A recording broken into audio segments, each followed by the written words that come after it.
만약에 3개월치 밀렸다. 지금 나 장사 안 돼서 못 나가겠다. 그러면 3년, 5년 그게 뭐가 중요하겠어요? 월세를 못 내는데. 그러면 보증금이 있으니까 보증금만큼 까고 나갈 수 있는데 그 이상 비싸게 주고 샀기 때문에 이건 무조건 망할 수밖에 없다. 맞습니다. 예.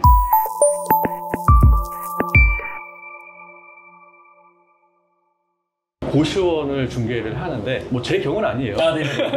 순간 놀랐습니다. 제 경우는 아닌데 고시원을 중개를 하는데 고시원에서 전화를 해보면 방이 1개, 2개밖에 안 남았다 라고 얘기를 해요. 근데 잔금을 치르면 고시원의 반 이상이 비어있어요. 왜냐하면 잔금 전까지는 이거 다 들어왔다. 네. 근데 잔금 치를 때 뭐 안 좋았는지 방학을 했는지 뭐 다 나갔다. 네. 반밖에 없다 라고 네. 하는 경우도 있어요. 왜냐하면 뭐 고시원 임차인 같은 게 보통 3개월 하기도 하고 2개월 하기도 하고 1개월 하기도 하고 뭐 들어오고 나오고 너무 자유스러운 것 같은 경우는 네. 수익률은 뭐 한 7%, 8% 된다고 하더라도 그게 진짜 수익률이 아닐 수 있다. 그런 것 하면 망할 수 있다라는 생각을 하셔야 돼요. 또 하나 추가할 수 있는 게 최근에 그 뭐 한창 빌딩 시장에서 핫했던 이슈이긴 한데 네. 리스백 조건 같은 경우에 그 기존의 매도인이 얼마에 리스백 할게요, 월세를 어떻게 계약을 할게요 그렇죠. 해서 월세를 되게 높게 책정해가지고 제가 이제 매각을 하게 되면 이 임대료에 들어가겠다 리스백을 하는 거죠. 근데 리스백 계약 조건이 워낙 좋아서 그렇죠. 월세가 잘 나올 것처럼 이제 보이는 거죠. 근데 실질적으로 그 사람이 금방 퇴거하게 돼버리고 그래버리면 그 임대료를 계속 못 챙길 수밖에 없는 그런 건물들이 꽤 많이 있거든요.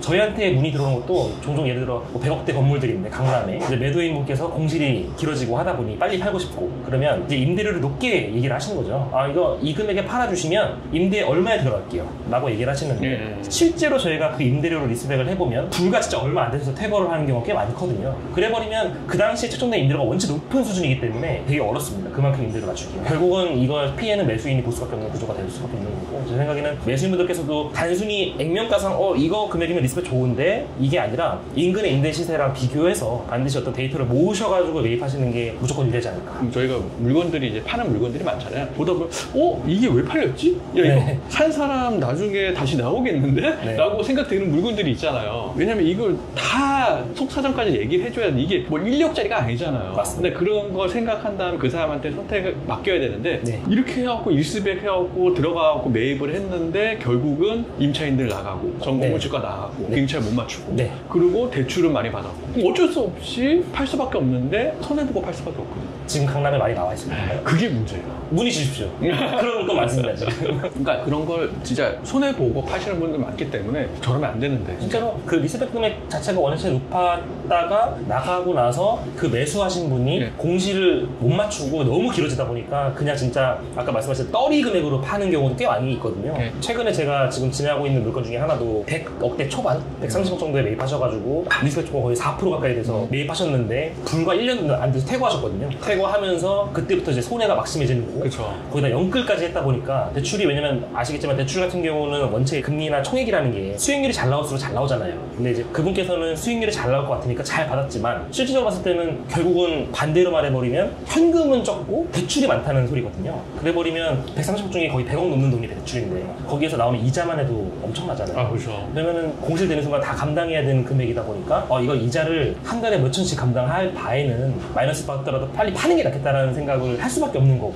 그러다 보니까 지금 130억에 샀던 건물을 100억 건저리에 팔고 있는 상황이거든요. 이거는 전형적인 리스백에 혹해서 사게 될 수밖에 없었던 그런 건물이라 보여지고 제가 봤을 때도 지금 판다고 하더라도 향후 매수인이 인근 임대 시세대로 받는다고 한다면 해봐야 3%밖에 안 나옵니다. 4% 자체가 원체 잘 받는 임대료였던 거고 아마 제가 봤을 때는 전 매도인이 조금 더 머리를 많이 쓰지 않았을까. 그런 걸 또 강조하는 중개법인들이 있어요. 그러셔야 됩니다.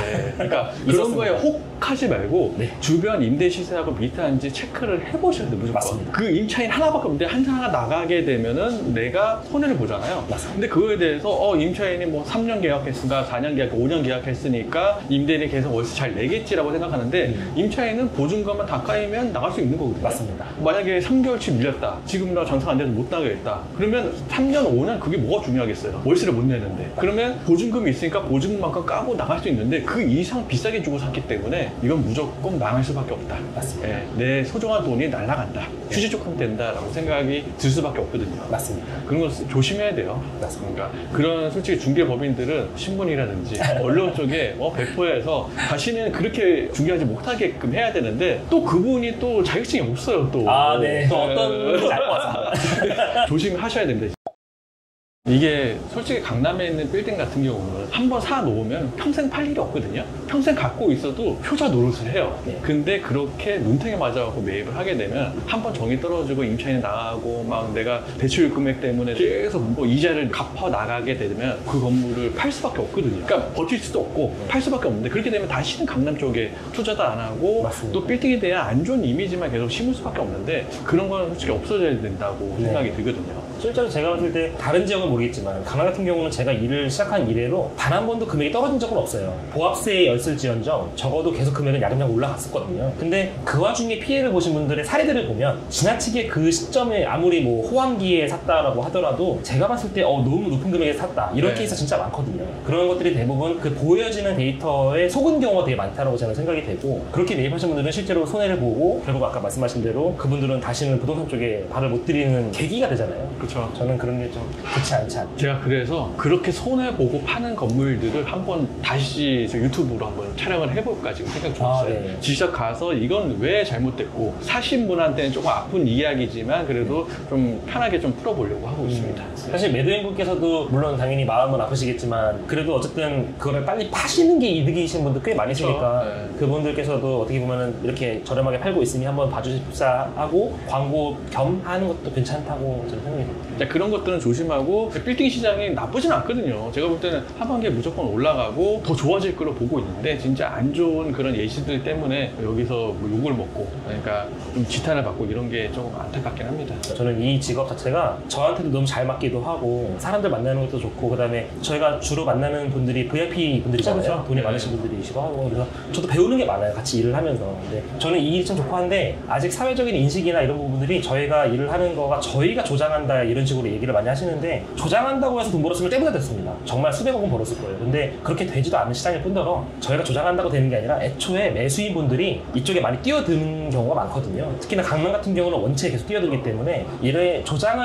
해서 올라가는 것이 아니라 알아서 올라가 줍니다. 저희는 그 올라가는 것에 편승해가지고 돈을 벌고 있는 것일 뿐이고 그러다 보니까 제가 봤을 때는 아까 말씀하신 대로 그 매수인 분들께서 원하시는 어떤 건물들을 찾아주는 일에 집중하면 저희는 또 돈 버는 거고 또 그렇지 않다고 한다면은 욕 먹는 거고 아까처럼 이제 중개보조원처럼 네. 이게 약간 안 좋은 의도를 갖고 있다면 또 욕을 먹지 않을까. 근데 최근에는 좀 그런 경우가 좀 많은 것 같아서 안타깝긴 합니다. 저번에도 얘기했지만 저도 강남에 빌딩을 보고 있어요. 보고 있긴 한데 진짜 현금이 좀 더 있어야겠구나. 최소한 살려고 하면 지금 한 50억 이하짜리를 보고 있는데 강남에 없더라고요. 또 투자하려고 그러면 현금이 좀 더 있으면 좀 투자하기 편할 텐데 네. 라는 생각을 하고 있는데 저는 한번 만약에 매입을 하게 되면 10년, 20년 동안은 그냥 안 팔고 계속 갖고 있으면 돈 벌지 않을까라는 생각을 하고 있습니다. 저도 돈만 있으면 강남 사고 싶은데 돈이 없어가지고 딴 데 샀다가 그래도 이익 많이 보셨잖아요. 네, 그래도 나름 그래도 이익을 봤습니다. 네, 그리고 월세가 짭짤해갖고 뭐. 네네. 11억에 사가지고 14억에 팔았는데 네. 나름 그래도 이익을 봤습니다. 그렇죠, 그렇죠. 저는 어쨌든 이 땅맛을 본 사람으로서 땅맛을 본 사람은 땅을 살 수밖에 없습니다.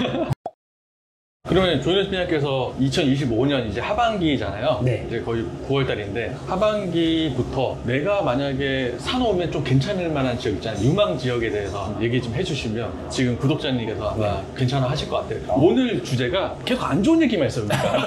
어깨 비늘 까고. 네, 안 좋은 얘기 하다 보니까 그래도 조금 유망 지역 뭐 이런 지역을 사면 좀 괜찮을 것 같다라고 네. 생각하는 지역들 얘기해 주시면 좋을 것 같아요. 일단 저는 개인적으로 유망 지역이라고 하는 말을 다시 말하면 많은 분들이 찾는 지역이라고 생각하거든요. 많은 분들이 찾을수록 그만큼 금액이 올라가니까요. 저희가 이제 강남, 성수, 한남이라고 하는 핵심 지역들의 특징을 보면 매수인분들이 오셔가지고 다 강남, 성수, 한남 찾으시니까 금액이 올라갈 수밖에 없는 구조잖아요. 강남은 말할 것도 없이 뭐 지역에서 올라오시면 그냥 일단 강남 거 보여주세요. 강남께 금액이 안 맞으면 그 다음 게 넘어가는 데가 다른 지역인데 한남, 성수가 최근에 이제 서울 지역 계신 분들이 워낙 잘 아시니까 또 많이 보시고 사실은 개인적인 의견입니다만 서초랑 송파 같은 경우는 성수, 한남에 비해서는 메리트가 좀 적다고 느껴지거든요. 물론 강남, 성구로 좋은 지역인 건 맞지만 어떤 건물의 가치로서 봤을 때는 오히려 성수 한남이 최근에는 더 값어치가 높다고 좀 판단이 되고 있고 그런 의미에서 만약에 이 핵심 지역을 제외한 다른 지역에서 유망 지역을 찾는다 이 의미는 다시 말하면 만약에 어떤 매수인분께서 오셔가지고 강남 보여주세요 했는데 강남이 금액이 안 맞네 성수 한남 보여주세요 성수 한남 금액이 안 맞네 그러면 그 다음에 찾는 지역을 보는 게 제가 봤을 때 유망 지역이라고 저는 판단이 되거든요. 물론 1티어라고 판단했을 때는 제가 봤을 때는 홍대가 괜찮다고 저는 판단이 됩니다. 홍대 같은 경우는 홍대 자체가 서울 서부권에서는 가장 큰 상권이기도 하고, 그다음에 제가 생각했을 때 항상 저는 주상권과 종산권을 많이 구분을 하는데, 홍대 자체가 원체 주상권이어서 종산권이 되고 있는 망원동이나 상수동이나 연남동 같은 그런 지역보다는 훨씬 메인 상권이기 때문에 나머지 상권이 죽지 않는 한 주상권은 살아있다고 저는 생각을 하거든요. 그래서 주상권에 투자하는 거는 괜찮다라고 판단이 되고, 서울 서부 지역 같은 경우는 거의 홍대 빼고는 다 이제 사라지는 상태이기 때문에 홍대는 제가 봤을 때는 충분히 투자 가치가 있다. 다만 홍대 같은 경우에 워낙 좀 넓다 보니까 금액대가 좀 이제 좀 되잖아요. 솔직히 홍대 같은 경우에 이제 3, 40억대 물건 찾기가 쉽지 않은 지역이 되다 보니까 평당가 뭐 1억 중반 이상 되다 보니까 솔직히 서교동 홍대 입구역 건너편 쪽 약간 한적한데 그런 제외하고 홍대 메인 상권 쪽으로 가면 이제는 1억대 찾기도 쉽지 않은 그 분위기다 보니까, 그래서 제 생각에는 이제 홍대 같은 경우는 홍대 자체에 투자하는 거 만약에 덩어리로 안 투자한다면 그나마 종상권으로서 괜찮은 연남동 정도 상권이 괜찮다라고 판단이 되고요. 그리고 만약에 이제 저는 개인적으로 강남과 성수 한남에 가까울수록 이득이라고 저는 생각을 하거든요. 아무래도 그만큼 강남과 접근성이 되게 중요한 부분이니까요. 최근에 저는 항상 한 작년 정도부터 제가 꾸준히 말씀드리는 것 같은데, 저는 개인적으로 신당 청구 약수를 되게 주의 깊게 보고 있습니다. 네. 아직까지 평당가는 저렴하면 한 5천대도 나와 있어요. 좀 비싸면 1억대까지 나와 있는데 다른 지역, 근처에 있는 지역에 비해서 훨씬 저렴하긴 합니다. 특히 제가 최근에 물건 접수해보면 동대문 같은 경우도 1억 중반 우습게 찍는 경우가 많거든요. 일반 상업지이긴 하지만 물론 1억 중반까지 1억 5천까지 호가하는 경우도 많고, 그 다음에 중구는 뭐 더 할 거 말할 것 없이 더 하고요. 종로구 당연히 더 비싸고, 그렇다고 해서 저 외곽으로 가자니 저번에 저희가 촬영했던 왕십리 혹은 그 위쪽 가면은 호가가 싸긴 하지만 솔직히 안 오르는 지역이라고 볼 수밖에 없거든요. 그렇다고 한다면 그 사이에 딱 끼어있는 지역이 전 신당 청구 약수라고 생각이 되거든요. 요즘 같은 경우는 아직까지 인근에 비해서 저렴한 수준이라고 보여지는데, 그에 비해서 향후에 올라갈 수 있는 여지는 충분히 많은 위치적 가치가 좀 있다고 보여지고, 그렇다고 한다면 저는 만약에 어떤 분들한테 한 평당 5천 정도에서 한 7, 8천 정도 선에서 추천해봐주세요 하면 저는 우선적으로 추천하는 데가 이제 신당 청구 약수죠. 그리고 최근에는 저는 이제 금호동을 좀 주목하고 있긴 한데, 물론 금남시장 주변이 좀 전반적으로 낡았고 개발할 때가 좀 많이 없긴 하지만 그쪽이 원체 개발이 좀 활발합니다. 재개발 지역이 원체 활발하고 재건축도 많이 되고 있기 때문에 앞으로 아마 세대수가 늘어나는 아주 대표적인 케이스가 그쪽 금호동이 될 것 같아요. 그러면 향후에 금호역부터 신금호역이라든가 그쪽 라인이 지금은 평당 5천에서 뭐 7, 8천 혹은 1억까지 부르고 있긴 하지만 향후에는 좀 더 올라갈 수 있는 여지가 있어요. 특히나 이제 제일 큰 메리트가 이제 강남과의 접근성이죠. 거기 같은 경우는 진짜 동호대로 하나 넘어오면 바로 강남으로 들어오는 그런 입지적인 장점까지 감안한다면 저는 개인적으로 금호, 약수, 청구, 신당 이 라인이 정말 메리트 있다고 합니다. 강남에서 지리적으로 위치에 좀 가깝고 상권이 어느 정도 형고 그렇다고 수익이 그렇게 낮지 않은 그런 지역들이 그나마 유망하다. 그리고 그런 지역들은 금액이 뭐 크지 않다고 하더라도 30억부터 한 50억 사이, 한 6, 70억까지는 뭐 나쁘지 않다 보시는 거죠. 또 신당동 같은 경우는 뭐 워낙 잘 아시겠지만 최근에 또 제가 보니까 촬영을 또 하셨더라고요. 네. 보니까 또 물건 추천하는 것들이 대부분 다 3, 40억, 50억대가 많잖아요. 거기 라인 자체가 워낙 조그만 건물들 많기도 하고, 물론 솔직히 저희가 가서 촬영해 보면은 신당동이 뭐 십당동이라고 하지만 솔직히 그 정도의 유동인가 있는지는 잘 모르겠거든요. 다만 그렇다 하더라도 강남이나 동대문, 종로, 중구 이런 지역에 접근성이 굉장히 좋은 지역임에도 불구하고 상대적으로 평당가는 좀 저평가되어 있는 지역이라는 건 분명히 좀 있긴 있습니다. 제 생각에는 향후에 뭐 사업을 찾으시던 아니면 강남과 접근성 때문에 근접한 곳에 좀 저렴한 평당가 찾으시던 간에 메리트 있다고 보고, 서초, 송파 같은 경우는 이미 평당 1억이 다 넘어갔잖아요. 그렇죠. 그런 지역 같은 경우는 사실은 평당가가 이미 반영이 됐다고 저는 개인적으로 생각을 하거든요. 좋은 지역인 건 맞지만 평당가가 향후에 어떤 메리트가 크게 있어 보이진 않는다. 저도 이제 유망 지역을 이제 생각하다 보니까 가장 좋은 건 강남. 돈이 없으니까 다른 지역을 보는 거죠, 대부분. 1순위 강남입니다. 근데 2순위라고 보면 저는 성수를 보고 있는데 성수의 장점이자 단점이 강남하고 접근성이에요. 강남하고 만약에 멀고 저렇게 떴으면 아마 강남하고 차별성이 컸을 거예요. 근데 결국은 성수동은 강남 대체제거든요. 강남보다 클 수는 없어요. 지금 평당가 보면 강남은 비슷하게 올라가지만 결국 제가 볼 때는 강남은 뛰어넘지 못하지 않을까라는 확신을 갖고 있긴 해요. 근데 이게 이제 이마트 부지를 이제 크래프톤에서 매입을 해갖고 건물 짓기도 하고, 서울숲에 있는 시멘트 공장 또 이제 뭐 다른 걸로 변화시킨다 그러고 여러 가지 호재들이 많기는 하지만 결국 강남 뛰어넘지 못할 것이다. 그렇다고 하더라도 그게 다 완공되기 전까지는 서서히 금액은 올라갈 것이다 라고 보고 있거든요. 세 번째는 홍대가 강남하고 접근성이 멀어요. 그게 가장 큰 장점이 아닐까. 그 나름대로 살아나고 있고, 그리고 신촌 2대 홍대라고 했는데 신촌 2대 상권 또 많이 죽었는데 홍대 상권이 가장 빨리 살아나지 않을까 라고 예상은 돼요. 그리고 뭐 예전에 이제 조인호 팀장하고 같이 대학교 상권을 찍었지만 찍으면서 내린 결론은 대학 상권 다 죽었다.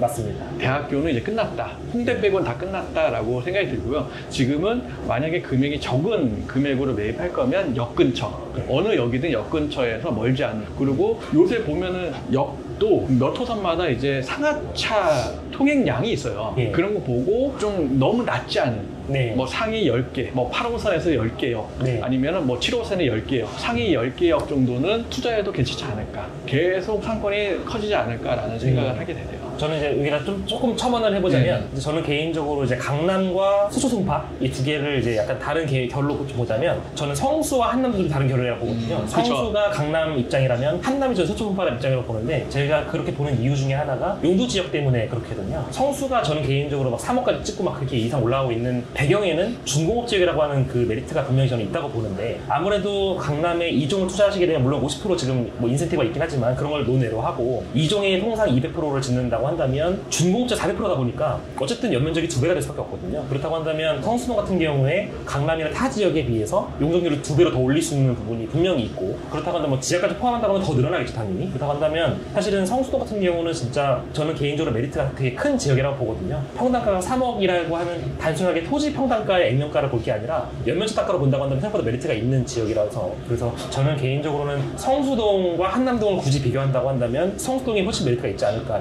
예상이 되고요. 한남동 같은 경우는 물론 위치가 좋긴 하지만 여기는 제 생각에는 아파트 값이 충분히 높은 서초, 송파처럼 고급 주거단지가 되지 않을까 이렇게 예상을 하고 있고, 실제로 제가 이제 현장 임장을 가보면 그 한남동 카페거리, 북한남 뭐 최근에 좀 핫하다고 하지만 그런 지역들 빼고는 나머지 지역 같은 경우 거의 이제 주거단지로서의 약간 고급 단지로서의 입지가 좀 큰 것 같습니다. 한남동 같은 경우는 한계가 솔직히 명확하잖아요. 네네. 그러니까 성수동의 가장 큰 장점은 아까 뭐 중공업 지역도 있지만 평지예요. 네네네, 맞습니다. 근데 한남동은 솔직히 상권이 생기기에는 한계가 있어요. 너무 이게 가파르잖아요. 언덕도 너무 심하고. 맞습니다. 예전에 차 몰고 갔다가 눈 오는 날 차가 못 빠져나 1시간 동안 못 빠져나왔어요.